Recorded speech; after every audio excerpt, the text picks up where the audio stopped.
რუსეთი აღიარებს, რომ საქართველოს ტერიტორიას უპილოტო საფრენი აპარატები ძვერავს. ქრონიკა მცხინვალი სამხედრო ქალაქიდან ამის დამადასტურებელი პირველი კადრები მოიპოვა. რეპორტაჟში მაყურებელი ნახავს, თუ რა სამხედრო ტექნიკას ფლობს მოსკოვი ოკუპირებულ რეგიონში. ინტერვიუ რიგითებთან, სამხედრო მაღალჩინოსნებთან და ექსპერტებთან, რისთვის ჭირდება მოსკოვს თბილისიდან რამდენიმე ათეულ კილომეტრში სამხედრო შეიარაღება. ნოდარ მელაძე გიამბობთ. დღემდე ცხინვალის რუსული სამხედრო ქალაქი მხოლოდ ჭოგრიდებიდან ჩანდა. ახლა კი უპრეცედენტო რაოდენობის სამხედრო ტექნიკა ტელეკამერის ობიექტივში მოხვდა. ეს არის ოკუპირებული ცხინვალის მთაზე მდებარე სამხედრო ქალაქი, სადაც 1000 რუს ჯარისკაცს მასშტაბური წვრთნებისათვის ამზადებენ. სამხედრო სწავლების მიზანი, რომელიც ოკუპირებულ ქართულ რეგიონში იგეგმება, ახალი შეიარაღების ათვისებაა. ბევრს აქვს კითხვა, არსებობს თუ არა რეალური საფრთხე. პასუხი არის კი, საფრთხე არსებობს. ამიტომ ვარ ჩვენ აქ, ჩვენი ქვეყნის სამხრეთ საზღვრებთან და ვიცავთ ოსი ხალხის მშვიდობას. ეს არის რუსული სამხედრო ქალაქის ანგარი, სადაც მთელი ის მძიმე ტექნიკაა განთავსებული, რომელიც ოკუპანტებმა ცხინვალში გადაესროლეს. რუსი სამხედრო მაღალჩინოსნები ამბობენ, რომ მოსკოვიდან ის შეიარაღებაც კი მიიღეს, რომლის შესახებაც დღემდე მხოლოდ ისმენდნენ და ნანახიც კი არ ჰქონდათ. მათ შორის საახალი სადაზვერვო ბატალიონისათვის განკუთვნილი სისტემა დაზორი. ჩვენი ტექნიკა არის სულ ახალი, ის უცხოა არა მარტო ჩვენთვის, არამედ სხვა ქალაქების რუსული სამხედრო გარნიზონებისთვისაც. ახლა ტექნიკის ათვისების პროცესში ვართ, არა მხოლოდ რიგითები, არამედ ჩვენი ზემდგომებიც. ოკუპირებული ცხინვალის სამხედრო ქალაქში, რომელიც ტელეკამერის ობიექტივში პირველად მოხვდა უპილოტო საფრენი აპარატები და მათი მართვის სისტემებიც კი დაამონტაჟეს. საოკუპაციო ჯარების სამხედრო მაღალჩინოსნები არ მალავენ, რომ სადაზვერვო თვითმფრინავებით ქართული მხარის კონტროლირებად ტერიტორიასაც ვერავენ.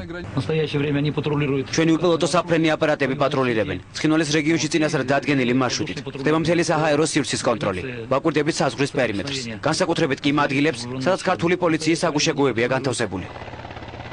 ეს არის რუსი სამხედრო მაღალჩინოსნის პირველი აღიარება და დადასტურება, რომ ქართულ სოფლებს ისინი საფრენი აპარატები ძვერავენ. ამ განცხადებას უკვე მოყვა მოსკოვში რუსი პოლიტიკოსების განმარტებები. ვიქტორ ილუხინი ამბობს, რომ მოსკოვი ებრაული და რუსული წარმოების სათვალთვალო საფრენ აპარატებს საქართველოს ტერიტორიის დასაზვერად მართლაც იყენებს.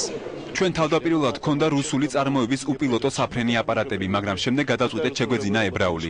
ახლა კი ისევ დავიწყეთ რუსული უპილოტო საფრენი აპარატების წარმოება. ჩვენ ვიცავთ სამხრეთ საზღვრებს, იმიტომ რომ ახლოს ნატოს ქვეყნებია, მაგალითად დიდი თურქეთი უდიდესი არმიით. შავ ზღვაში კი დგას ამერიკული, ფრანგული და თურქული სამხედრო გემები.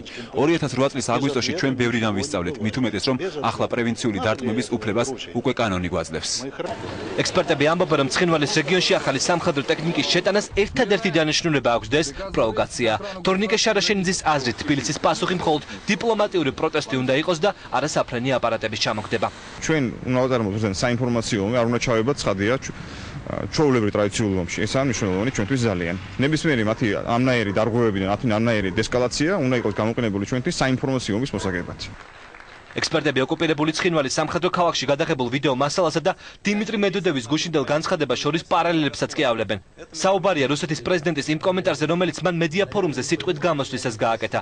დიმიტრი მედვედევმა თქვა, რომ მოსკოვი მზად არის საქართველოსთან ფრენები აღადგინოს, რუსულ ბაზარზე ქართული პროდუქცია დააბრუნოს და საქართველოს მოქალაქეებისათვის სავიზო რეჟიმიც კი გააუქმოს. ანალიტიკოსების აზრით, ეს არის ცნობილი რუსული პოლიტიკა, როდესაც კრემლი ერთს ამბობს, რეალურად კი მეორეს აკეთებს.